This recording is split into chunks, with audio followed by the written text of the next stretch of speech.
बढ़ा और राजा के महामंत्री से कहा, मंत्रीवर, यदि आज्ञा हो तो मुझे भी एक अवसर दिया जाए, किंतु मेरी एक शर्त है। राजकुमारी के समीप मुझे पूर्ण एकांत चाहिए। किसी अन्य की उपस्थिति मेरे ध्यान और साधना में विघ्न डालेगी। मंत्री ने राजा से चर्चा की और राजा ने यह अवसर लक्ष्मण को प्रदान कर दिया। वहीं बैठा रहा, मौन और अविचल, जैसे कोई तपस्वी अपने ध्यान में लीन हो। जब रात्रि का अंतिम प्रहर समीप आया, तभी राजकुमारी के मुख से एक विकराल नाग बाहर निकला, सरसराता हुआ अंधकार में विलीन होने को अग्रसर था। यह दृश्य देख लक्ष्मण स्तब्ध रह गया। उसके हृदय ने उस क्षण पहचान लिया, यही है वह अभिशापित कारण जिसने राजकुमारी को वर्षों से बेहोशी की बेड़ियों में जकड़ रखा है। प्रभात होते ही राजा भय और उत्सुकता में डूबा हुआ शीघ्र राजकुमारी के कक्ष में पहुंचा और लक्ष्मण से पूछा, बालक, तू क्या जान पाया? क्या मेरी कन्या की जीवन डोरी बच सकेगी? लक्ष्मण ने नतमस्तक होकर कहा, महाराज, अब सत्य उद्घाटित हो चुका है।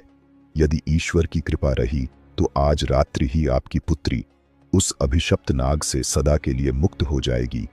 रात्रि को जब संपूर्ण राजमहल निद्रित था, लक्ष्मण तलवार हाथ में लिए राजकुमारी के समीप बैठ गया, धैर्य और पराक्रम का मूर्तिमान स्वरूप बनकर। मध्य रात्रि का पहला घंटा जैसे ही टनका, नाग पुनः प्रकट हुआ। लक्ष्मण उसी क्षण उठ खड़ा हुआ और अपनी तलवार से एक ही प्रहार में नाग को 2 टुकड़ों में विभक्त कर दिया। दोनों टुकड़े एक पात्र में रख उसने रेत से ढक दिए और तड़के होते ही उन्हें गहन जंगल में ले जाकर अग्नि को समर्पित कर दिया। सूर्योदय के साथ जब लक्ष्मण ने राजकुमारी को स्पर्श कर जगाया तो वह सहसा सजग हो उठी। वर्षों की बेहोशी मानो पल भर में दूर हो गई हो। राजकुमारी ने विस्मय से अपने चैतन्य को अनुभव किया और लक्ष्मण को धन्यवाद दिया। राजा भी शीघ्र वहां पहुंचा और अपनी प्रिय पुत्री को पूर्णतः स्वस्थ देख अश्रुपूरित नेत्रों से लक्ष्मण को आशीर्वाद दिया। राजा ने तत्काल अपनी प्रतिज्ञा पूर्ण करते हुए चंद्रलेखा का विवाह लक्ष्मण से कर दिया।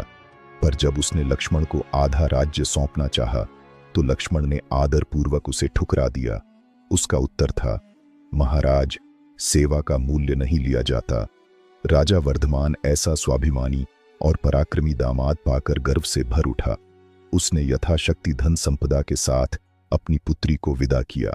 उज्जैन लौटकर लक्ष्मण और चंद्रलेखा ने सुखपूर्वक जीवन यापन करना प्रारंभ किया।